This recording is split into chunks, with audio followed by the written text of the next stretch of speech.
The phone rang just as Eleanor Brooks was preparing dinner. She was standing in her quiet kitchen, stirring a pot of vegetable soup while the last orange light of the evening came through the windows. The radio played softly in the background, and for once, everything felt peaceful. Eleanor almost ignored the call. Since retiring from her career as a registered nurse, she had learned to enjoy quiet evenings. She wasn't expecting anyone to call. Then she saw her daughter's name. Claire. Eleanor smiled and answered. "Hi, sweetheart." Her daughter's voice came quickly. "Mom, I just wanted to tell you something about the lake house." "What about it?" "Daniel thinks it would be better if you didn't come this summer." Eleanor frowned. "Didn't come?" "Yes. We thought we'd keep the house just for our immediate family this year." The words didn't make sense. Eleanor stared at the soup bubbling on the stove. "I know, Mom. It's just. Daniel thinks we need some private family time." Before Eleanor could respond, Claire added. The call ended. Eleanor remained standing in the middle of the kitchen. The wooden spoon was still in her hand. She slowly turned off the stove. For several seconds, she couldn't move. Then she sat down at the kitchen table and looked at her phone. She replayed the conversation in her mind. Maybe Claire had said something differently. Maybe Eleanor had misunderstood. But deep down, she knew exactly what she'd heard. Her own daughter had just told her she wasn't welcome at her own lake house. And what hurt most wasn't the request. It was how casually Claire had said it. As if the decision had already been made. Eleanor was 68 years old. She had been a nurse for more than 30 years. She had spent most of her adult life taking care of other people. Her husband, Richard, had passed away 9 years earlier after a long battle with cancer. The lake house was the last dream they had shared. Years before Richard became sick, he and Eleanor often took weekend drives through northern Georgia. Whenever they passed Lake Oconee, Richard would slow the car. "Imagine having a house here," he'd say. Eleanor would laugh. "With our salaries. We'd have to win the lottery." Richard would smile. "We don't need something huge. Just a little house, a porch, and a view of the water." "Maybe someday," Eleanor would say. But someday never came. Cancer changed everything. Hospital rooms replaced weekend trips. Medical appointments replaced vacations. Their conversations became about medication, test results, and whether tomorrow would be better than today. Then Richard died. For the first time in 35 years, Eleanor came home to an empty house. She survived the first year by keeping herself busy. She worked. She cleaned. She went grocery shopping. She answered calls from friends. But at night, the silence became unbearable. Then one afternoon, while cleaning an old cabinet, Eleanor discovered something she had almost forgotten. Richard's notebook. Inside were several rough drawings. A house. A porch. Large windows facing a lake. A stone fireplace. At the bottom of one page, Richard had written, "One day." Eleanor sat on the floor and cried. But that day, something inside her changed. She realized that the dream didn't have to disappear just because Richard wasn't there to see it. So she decided to finish it. Using part of Richard's life insurance and years of savings, Eleanor bought several acres overlooking Lake Oconee. The property belonged entirely to her. The deed carried only one name: Eleanor Brooks. She personally handled the construction.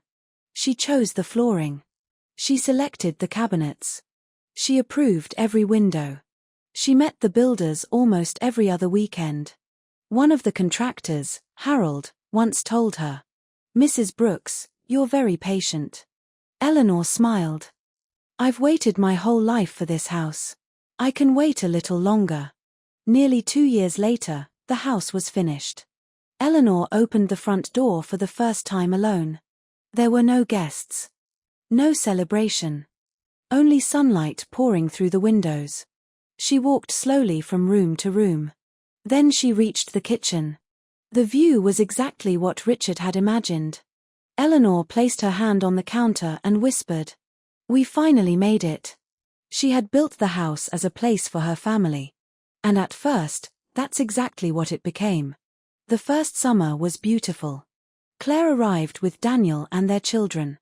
Eleanor's son Adam came the following day with his wife. The house was filled with laughter. The grandchildren ran through the yard. Daniel cooked outside. Adam helped Eleanor carry groceries. Everyone sat around the dining table until late at night. For Eleanor, it felt like Richard's dream had finally come true. One morning, Claire sat beside her mother in the kitchen. "Mom, this place is amazing." Eleanor smiled. "Your father would have loved it." Claire reached across the table. "You really built his dream." "And ours," Eleanor replied. Claire squeezed her mother's hand. "I'll always love this house." Eleanor believed her. That was the problem. The following summer, things began changing. Not suddenly. Not dramatically. Just little by little. Daniel started making suggestions. This room would make a great office. Then he began moving furniture. A chair Eleanor had placed near the fireplace was moved to another corner. Photographs disappeared from the mantel. One weekend, Eleanor arrived and discovered that the guest room had become Daniel's office. His computer equipment filled the desk.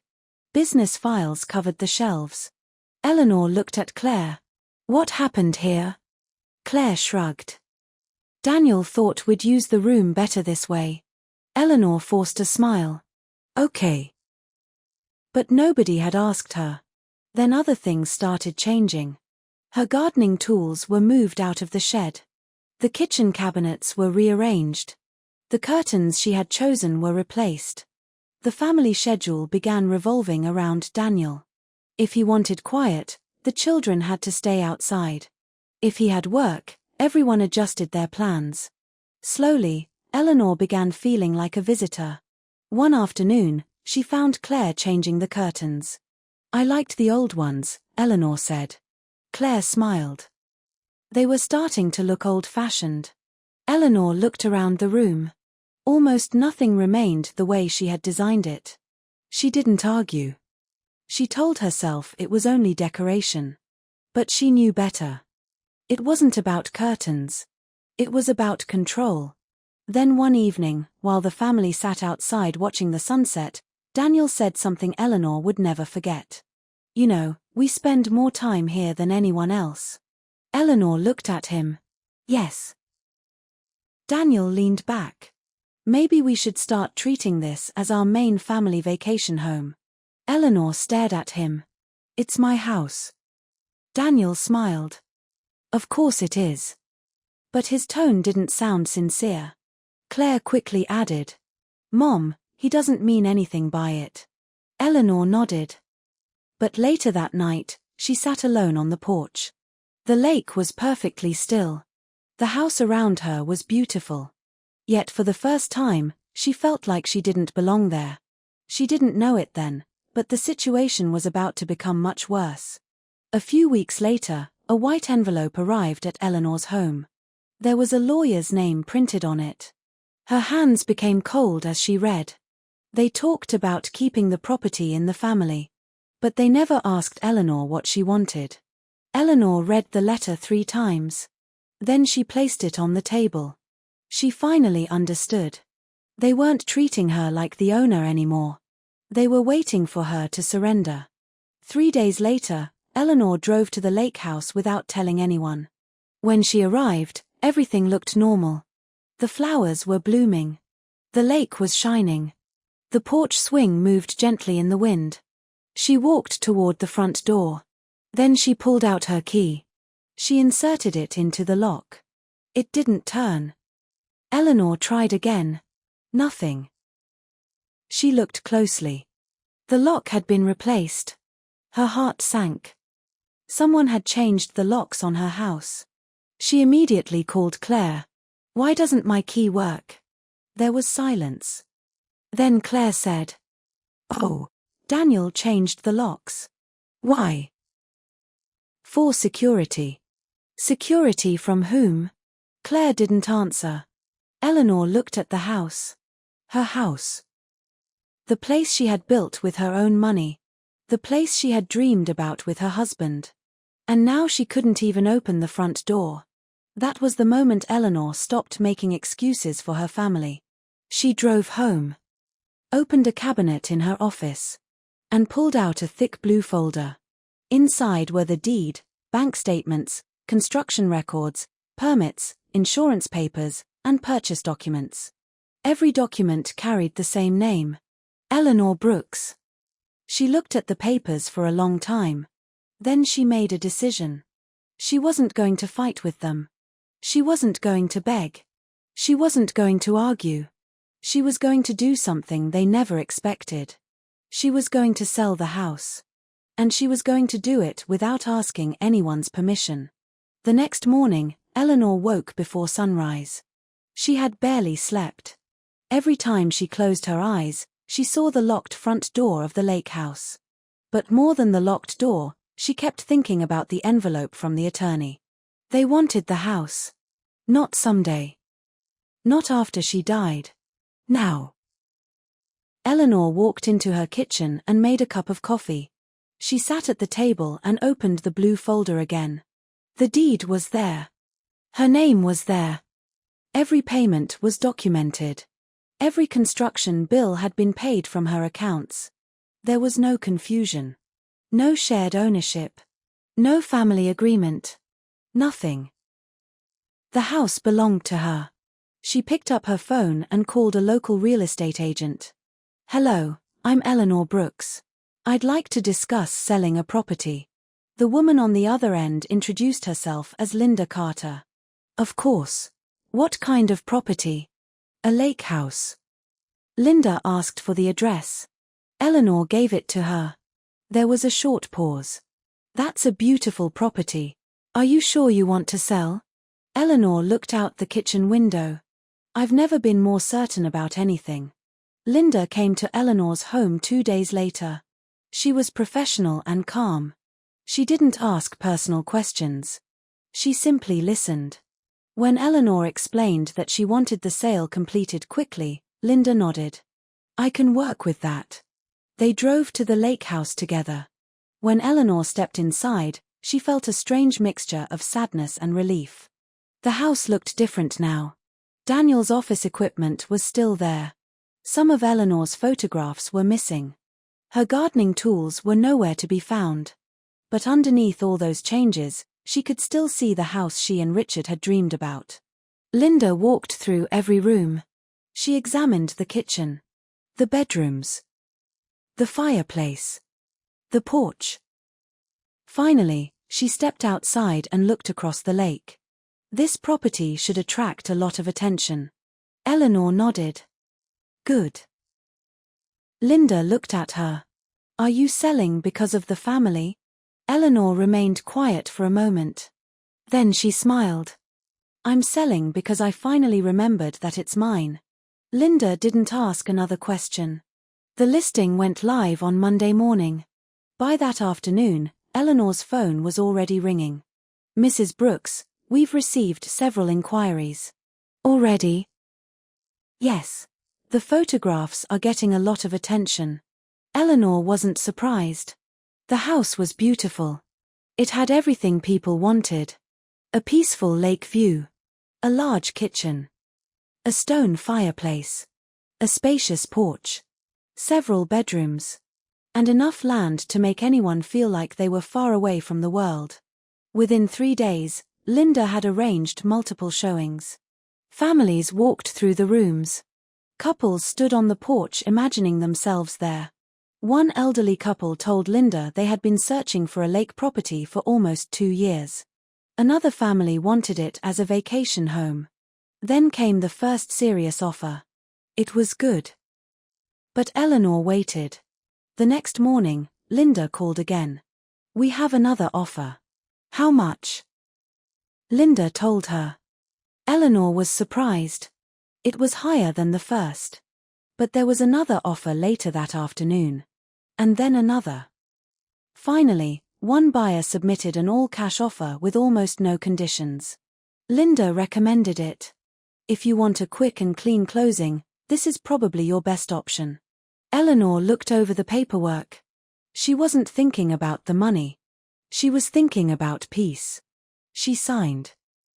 The closing date was scheduled for the following week. Eleanor didn't tell Claire. She didn't tell Daniel.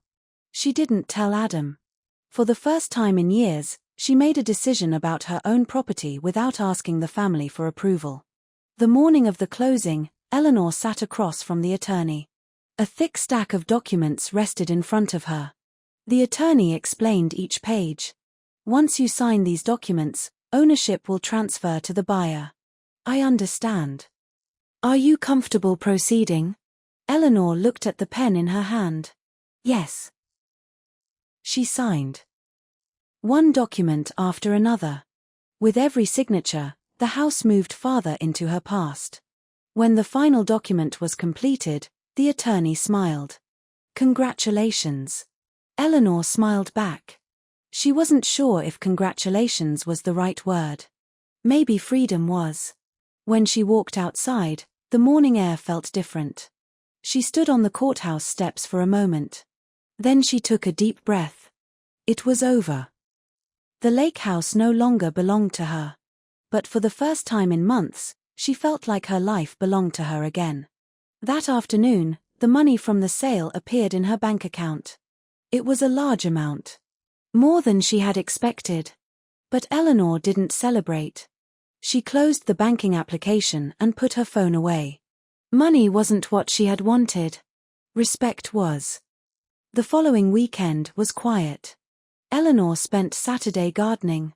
She read a book in the afternoon. She cooked dinner for herself. For the first time in months, she didn't wonder whether Daniel would approve. She didn't worry about Claire's schedule. She didn't think about who was using which room.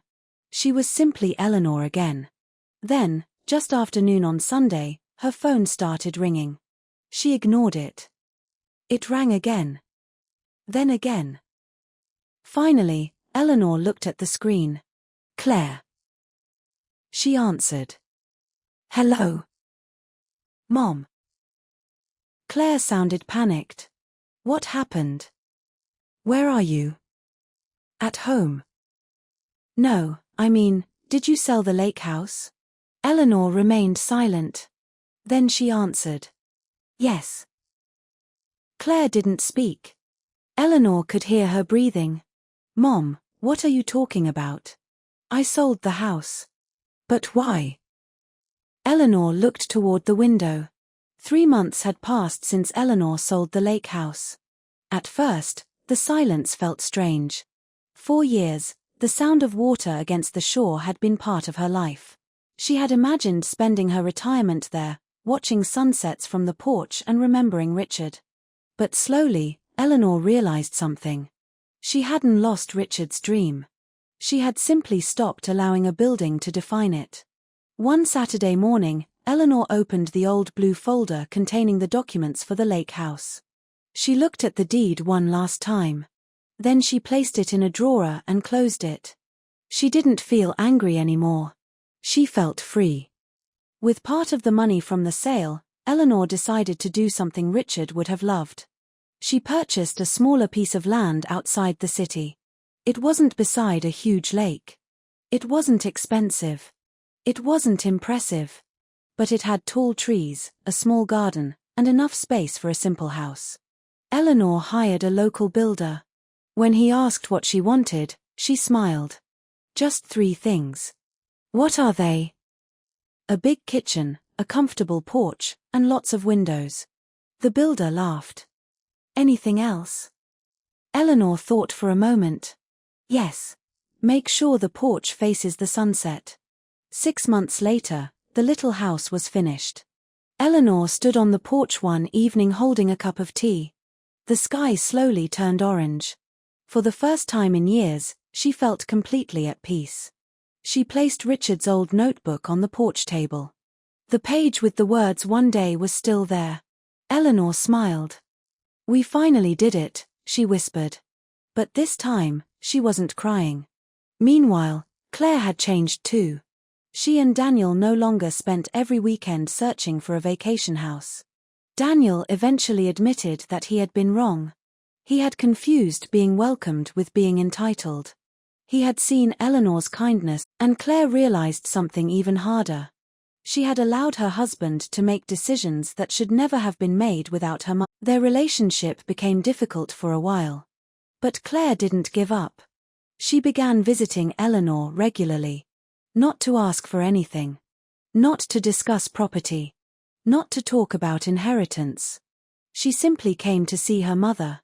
One afternoon, Claire arrived with 2 bags of groceries. "I bought everything you like." Eleanor smiled. "You didn't have to." "I know." Claire placed the bags on the kitchen counter. "I wanted to." They cooked together that evening. For the first time in a long time, there was no tension between them. No arguments.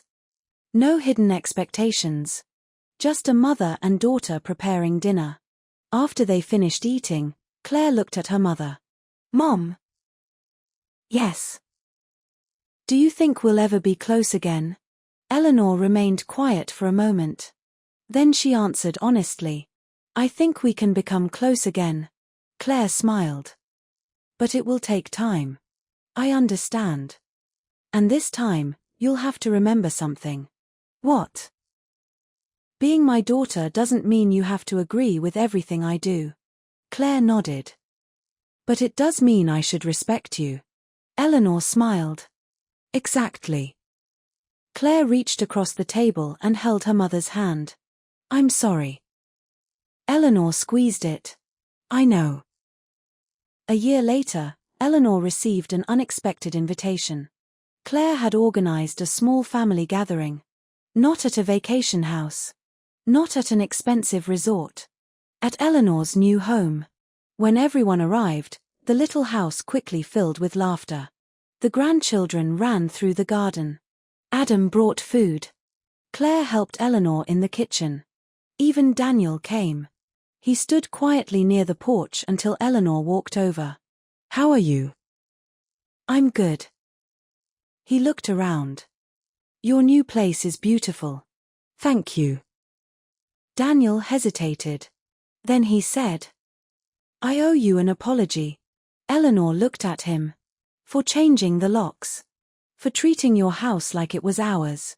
Eleanor nodded. "Yes. I was wrong." "I know." Daniel looked down. "I hope someday you can forgive me." Eleanor smiled gently. "I already have." He looked surprised. "But forgiveness doesn't mean I forget." "I understand." "And that's okay." Daniel nodded. For the first time, Eleanor believed he truly understood. Later that evening, everyone gathered around the dinner table. Claire looked at her mother. "Mom, can I ask you something?" "Of course." "Do you ever regret selling the lake house?"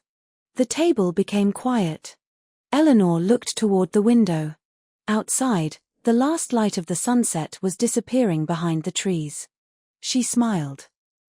"No." Claire seemed surprised. "Not even a little?" Eleanor shook her head. "That house was built from love." She paused. "But a house can never be more important than the people living inside it." Everyone listened. "And when the people inside stop respecting each other, even the most beautiful house becomes empty." Claire lowered her eyes. Eleanor continued. "I thought selling the house meant I was giving up on our family." She looked at Claire. "But I learned that sometimes protecting a relationship means setting a boundary." Claire smiled through tears. "I understand now." Eleanor reached for her hand. "Good." The family continued talking late into the evening. There were stories about Richard. Stories about childhood. Stories about embarrassing vacations. And for the first time in years, Eleanor didn't feel like she had to hold the family together by sacrificing herself. She simply enjoyed being part of it. That night, after everyone left, Eleanor stepped onto the porch. The house was quiet. She looked up at the stars. Then she opened Richard's notebook one final time. Below the old drawing of the lake house, she wrote, "We built the dream. We lived it. And now I'm building a new one." She closed the notebook. The wind moved gently through the trees. Eleanor smiled. She finally understood the lesson life had been trying to teach her. Love doesn't mean giving people everything you own. Love doesn't mean allowing people to walk over your boundaries. And being a mother doesn't mean forgetting that you are a person too. Sometimes, saying no is not selfish. Sometimes, walking away is not cruel. And sometimes, protecting your peace is the greatest act of love you can give yourself. Eleanor looked toward the fading sunset. Richard's dream had started with a simple house beside a lake. But it ended with something much bigger. A family that had finally learned the difference between love and entitlement. And a woman who had finally learned that she didn't have to lose herself to keep the people she loved. Because the greatest thing Eleanor ever owned was never the lake house. It was her freedom to choose what happened next.